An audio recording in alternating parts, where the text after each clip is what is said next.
Good morning friends. இந்த பதிவில் வந்து விடி மார்க்கெட்ஸில் எப்படி வந்து நீங்கள் டெபாசிட் பண்ணணும் அப்படிங்கிறத டீட்டெயில்டாக வந்து நான் பார்க்கலாம்.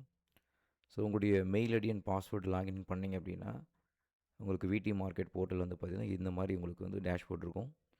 ஸோ நீங்கள் ஸ்டாண்டர்ட் அக்கௌண்ட்டை நீங்கள் யூஸ் பண்ணாலும் சரி, சென்ட் அக்கௌண்ட் யூஸ் பண்ணாலும் சரி, இந்த லைவ் அக்கௌண்ட்ஸ் அப்படிங்கிற இடத்துல எந்தெந்த அக்கௌண்ட்ஸ் வந்து உங்களுக்கு ஆக்டிவாக இருக்கோ அது எல்லாமே இந்த இடத்துல வந்து ஷோ ஆகும். சரிங்களா? ஸோ ஃபஸ்ட்டு இந்த இடத்துல என்ன பண்ணுறோம் அப்படின்னா லிவரேஜ் வந்து சேஞ்ச் பண்ணிக்கலாம். ஸோ டிஃபால்ட்டாக வந்து 1:500 இருக்கும். பட் நமக்கு வந்து 2000 அப்படிங்கிறது இந்த இடத்துல நம்ம லிவரேஜ் வந்து சேஞ்ச் பண்ணிக்கலாம். இமிடியேட்டாக வந்து லிவரேஜ் வந்து இந்த இடத்துல அப்டேட் ஆகிடும். சரிங்களா? லிவரேஜ் வந்து எதுக்காக நம்ம சேஞ்ச் பண்ணுறோம் அப்படின்னா, நீங்கள் சென்ட் அக்கௌண்ட்லேருந்து ஒரு 1 லேக் சென்ட் அக்கௌண்ட் யூஸ் பண்ணுறீங்க அப்படின்னா உங்களுக்கு அகெயின்ஸ்டாக வந்து டிடி போகும்போது அது அவ்வளோ சீக்கிரத்தில் வந்து அக்கௌண்ட் வந்து ஸ்கொயர் ஆஃப் ஆகாது. ஸோ லிவரேஜ் வந்து அதிகமாக இருக்கிறதுனால அது சேஃபர் சைடில் வந்து நீங்கள் யூஸ் பண்ணிக்கலாம். சரிங்களா? ஸோ இது வந்து பார்த்தீங்கன்னா MT5 சென்ட் அக்கௌண்ட்டு இந்த இடத்துல உங்களுக்கு இருக்கும். அக்கௌண்ட்டுடைய டைப் வந்து பார்த்தீங்கன்னா சென்ட் அக்கௌண்ட்டு ஸ்வாப் ஃப்ரீ STPன்னு சொல்லிட்டு இருக்குது. ஸோ சர்வர் ஐடி இருக்கும், லிவரேஜு, மற்றபடி உங்களுடைய MT5னுடைய அக்கௌண்ட் நம்பர் எல்லாமே இருக்கும், எவ்வளோ பேலன்ஸ் அப்படிங்கிறது. ஸோ இதில் வந்து இது வரைக்கும் வந்து எந்த ஒரு பேலன்ஸும் ஆட் பண்ணல. ஃபஸ்ட் டைம் வந்து நம்ம ஆட் பண்ணுறோம். ஸோ அது எப்படி ஆட் பண்ணணும் அப்படிங்கிறது ஒன் பை ஒன்னாக நம்ம இந்த இடத்துல செக் பண்ணிக்கலாம். சரிங்களா?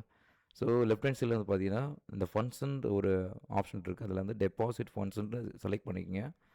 ஸோ டெபாசிட் ஃபண்ட்ஸ்னு செலக்ட் பண்ணிட்டேன் அப்படின்னா இந்த இடத்துல வந்து எவ்வளோ அக்கௌண்ட் டைப் வந்து ஒரு 1 ஆர் 2 3 அக்கௌண்ட்ஸ் வந்து நீங்கள் ஆக்டிவில் வச்சுருந்தீங்க அப்படின்னா இந்த இடத்துல நீங்கள் எந்த அக்கௌண்ட்டில் வந்து நீங்கள் பர்டிகுலராக டெபாசிட் பண்ண போகிறீங்க அப்படிங்கிறது இந்த இடத்துல என்ன பண்ணணும், நீங்கள் செலக்ட் பண்ணி ஆகணும். ஸோ இது ஒரு சிங்கிள் அக்கௌண்ட்டு தான்.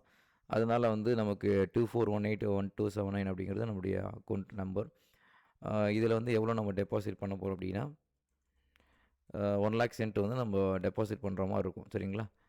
ஸோ அதை நம்ம இந்த இடத்துல என்ன பண்ணலாம், நெக்ஸ்ட் வந்து கண்டினியூ கொடுக்கலாம்.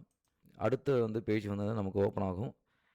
எந்த டைப்பில் வந்து நம்ம டெபாசிட் பண்ண போகிறோம், அதாவது USDT பண்ண போகிறோமா, இல்லை வந்து பேங்க் ட்ரான்ஸ்ஃபர் பண்ண போகிறோமா, கிரிப்டோ டெபாசிட் எல்லாமே இந்த இடத்துல வந்துடும். சரிங்களா? ஸோ நாம் யூஸ் பண்ணுறது வந்து பார்த்தீங்கன்னா USDT TRC20 இல்லை வந்து USDT PEP20 கூட நீங்கள் யூஸ் பண்ணிக்கலாம். சரிங்களா? நான் PEP20 கொடுக்குறேன். இந்த இடத்துல கன்ஃபர்மேஷன் கண்டினியூ கொடுத்தீங்க அப்படின்னா அடுத்து வந்து உங்களுக்கு நீங்கள் செலக்ட் பண்ண அந்த USDT PEP20 அட்ரஸ் வந்து உங்களுக்கு இந்த இடத்துல வரும். சரிங்களா? ஸோ இந்த அட்ரஸ் நீங்கள் வந்து கம்பல்சரி காப்பி பண்ணிக்கோங்க. பினான்ஸ் பேஜும் இந்த இடத்துல வந்து பார்த்தீங்கன்னா நான் ஓப்பன் பண்ணி வச்சுருக்கேன். ஸோ இதில் வந்து நம்ம என்ன பண்ணணும் அப்படின்னா விடி மார்க்கெட்டில் டெபாசிட் பண்ண போகிறோம். ஸோ பினான்ஸில் வந்து வித்ட்ராவல் கொடுக்கணும். சரிங்களா? இங்கே காயின் வந்து நம்ம USDT செலக்ட் பண்ணிக்கலாம். வாலெட் அட்ரஸ் வந்து பார்த்தீங்கன்னா நம்ம அங்கே காப்பி பண்ணதை இங்கே பேஸ்ட் பண்ணிக்கலாம். ஸோ ஒரு டைம் செக் பண்ணிக்கோங்க.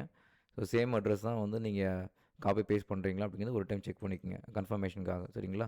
ஏன்னா மாற்றி அனுப்பிட்டீங்க அப்படின்னா அந்த இடத்துல வந்து உங்களுக்கு ஃபண்ட் ரிசீவ் ஆகாமல் போயிடும். ஸோ நெக்ஸ்ட் வந்து பார்த்தீங்கன்னா எவ்வளோ அமௌண்ட் வந்து நம்ம டெபாசிட் பண்ண போகிறோம் அப்படிங்கிறது அந்த இடத்துல செலக்ட் பண்ணும்போது நான் என்ன பண்ணுறேன் அப்படின்னா 981 அப்படிங்கிறது இந்த இடத்துல செலக்ட் பண்ணுறேன். ஏன்னா ட்ரான்சாக்ஷன் சார்ஜஸ்க்காக. ஸோ அது ஒரு USD அப்படிங்கிறது டிஃப்ரென்ஸ் வரும். சரிங்களா? இந்த இடத்துல நம்ம வித்ட்ராவல் கொடுக்குறோம். வித்ட்ராவல் கொடுத்துட்டு அடுத்த கன்ஃபர்மேஷன். சரிங்களா? வெரிஃபிகேஷன் பர்பஸ்க்காக இந்த பாஸ்கி, அதன் பிறகு வந்து பார்த்தீங்கன்னா சம்டைம்ஸ் ஃபேஷியல் வெரிஃபிகேஷன்லாம் வந்து நம்ம கேட்கும். அதே நம்ம கொடுத்துக்கலாம்.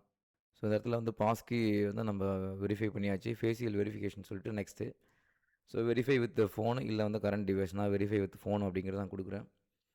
ஸோ அது கொடுத்துட்ட பிறகு நெக்ஸ்ட்டு வந்து நம்ம என்ன பண்ணலாம் அப்படின்னா ஃபோன்லேயே வந்து நம்ம வெரிஃபை பண்ணிக்கலாம். அதை ஸ்கேன் பண்ணிங்க அப்படின்னா உங்களுக்கு வந்து அந்த ஸ்கேனிங்லேயே வந்து எல்லா வெரிஃபிகேஷன் பண்ணுறதுக்கான உங்களுக்கு வந்து நெக்ஸ்ட்டு பேஜ் வந்து ஓப்பன் ஆகும். அது வந்து நீங்கள் வெரிஃபை பண்ணிக்கலாம். சரிங்களா? ஃபஸ்ட் டைம் நீங்கள் பண்ணும்போது மட்டும்தான் இருக்கும். இது ஆக்சுவலி என்னுடைய அக்கௌண்ட் கிடையாது, நம்ம கிளைண்ட்டோடைய அக்கௌண்ட்டு. ஸோ அதனால் வந்து ஃபஸ்ட் டைம் அவங்க பண்ணுறதுனால வெரிஃபிகேஷன் கேட்குது. ஸோ அதை வெரிஃபை பண்ணிட்டோம் அப்படின்னா நமக்கு நெக்ஸ்ட்டு வந்து பார்த்திங்கன்னா அது ப்ராசஸிங் ஆகிடும். சரிங்களா? ஸோ வெரிஃபிகேஷன் எல்லாமே சக்ஸஸ்ஃபுல்லாக முடிஞ்சிருச்சு அப்படின்னா உங்களுக்கு இந்த இடத்துல சக்ஸஸ்ஃபுல்லாக வந்து வித்ட்ராவல் ஆகிடுச்சு அப்படின்னு வந்திருக்கு. இந்த இடத்துல நீங்கள் என்ன பண்ணணும்னா பே நவ் அப்படிங்கிறது ஆப்ஷன் செலக்ட் பண்ணணும். ஸோ இந்த இடத்துல வந்து பார்த்தீங்கன்னா பே நவ் ஆப்ஷன் அப்படின்னு நீங்கள் செலக்ட் பண்ணணும். அதே சமயத்தில் இந்த இடத்துல வந்து பார்த்தீங்கன்னா உங்களுக்கு வித்ட்ராவல் போடும்போது அது கம்ப்ளீட் வெரிஃபிகேஷன் முடிஞ்ச பிறகு இந்த இடத்துல வந்து உங்களுக்கு அது சக்ஸஸ்ஃபுல்லாக வந்து கம்ப்ளீட் ஆகிடுச்சு அப்படிங்கிறதான ஒரு நோட்டிஃபிகேஷன் உங்களுக்கு வந்துடும். சரிங்களா? ஸோ இப்போ வந்து நம்ம ட்ரான்ஸ்ஃபர் பண்ண இந்த ஃபண்ட்ஸ் வந்து பார்த்தீங்கன்னா ஸோ இங்கே வந்து கொஞ்சம் ஒரு 2-3 மினிட்ஸ்க்குள்ளே உங்களுக்கு வந்து அது கம்ப்ளீட் ப்ராசஸிங் நடந்துடும். கம்ப்ளீட்டாகவே அந்த ஃபண்டு வந்து ட்ரான்ஸ்ஃபர் ஆகிடும். சரிங்களா? ஸோ விடி மார்க்கெட்டில் நம்ம டெபாசிட் பண்ணது இந்த இடத்துல நமக்கு ரிசீவ் ஆகணும். ஒரு 2 மினிட்ஸ் வந்து இதுக்கு டைம் எடுக்கும். அதை நம்ம வெயிட் பண்ணி பார்த்தோம் இல்லை ரெஃப்ரெஷ் பண்ணோம் அப்படின்னாலும் நமக்கு நம்ம எந்த அமௌண்ட் வந்து நம்ம ட்ரான்ஸ்ஃபர் பண்ணுமோ அந்த அமௌண்ட் வந்து நமக்கு இந்த இடத்துல ரிசீவ் ஆகிடும். ஸோ ஃபஸ்ட் டைம் வந்து நீங்கள் பண்ணுறீங்கன்னா பொறுமையாக பண்ணுங்கள். நெக்ஸ்ட் நீங்கள் டெபாசிட் பண்ணும்போது உங்களுக்கு ரொம்ப ஈஸியாகவே வந்து இருக்கும். சரிங்களா? ரொம்ப காம்ப்ளிகேட் பண்ணணும்னு அவசியம் இல்லை. ரொம்ப ஈஸியாகவே இருக்கும். சரிங்களா? இது வந்து நமக்கு பினான்ஸ் வாலெட்டில் வந்து பார்த்தீங்கன்னா நம்ம கன்ஃபர்மேஷன் கொடுத்துட்டாங்க. ஸோ விடி மார்க்கெட்ஸில் வந்து பார்க்கும்போது ஒரு 2 மினிட்ஸ் எடுக்கும் இது. சரிங்களா? ஏன்னா டிரான்சாக்ஷன் ஆகிறதுக்கு 2 மினிட்ஸ் எடுக்கும். அது ஆட் ஆகிடுச்சு அப்படின்னா உங்களுக்கு இந்த இடத்துல நீங்கள் எவ்வளோ அமௌண்ட் வந்து நீங்கள் ட்ரான்ஸ்ஃபர் பண்ணீங்களோ அதுக்கேற்ற மாதிரி இந்த இடத்துல நீங்கள் அங்கே யூஎஸ்டிடி வந்து நீங்கள் எவ்வளோ ட்ரான்ஸ்ஃபர் பண்ணீங்களோ இங்கே வந்து சென்ட் அக்கௌண்ட்டில் அது வந்து ரொம்ப சூப்பராக வந்து உங்களுக்கு ஆட் ஆகிடுச்சு. ஸோ இந்த மாதிரி வந்து நீங்கள் டெபாசிட் பண்ணுற மெத்தட் எப்படி நீங்கள் பண்ணுறீங்களோ அதே சேம் மெத்தட் தான் வந்து வித்ட்ராவல் பண்ணும்பொழுது நீங்கள் யூஸ் பண்ணணும். சரிங்களா? ஸோ ஃபர்தராக வந்து நீங்கள் புதுசாக இந்த ஃபாரெக்ஸ் ட்ரேடிங் பண்ணிகிட்ருக்கீங்க அப்படின்னா நம்ம விடி மார்க்கெட்ஸ் வந்து யூஸ் பண்ணி பாருங்கள். அதனுடைய லிங்க்கும் வந்து அக்கௌண்ட் ஓப்பனிங்காக உங்களுக்கு கீழே வந்து கொடுத்துருக்கேன். ஸோ அதை பயன்படுத்திக்கிங்க. பேக் அண்ட் சப்போர்ட் வந்து கிளியராக இருக்குது. பே இன் பே அவுட் எல்லாமே வந்து பர்ஃபெக்டாக வந்து பண்ணிகிட்டு இருக்காங்க. ஸோ பயன்படுத்திக்கங்க. மீண்டும் அடுத்த பதிவில் வந்து சந்திக்கலாம். Thank you friends. Thank you so much.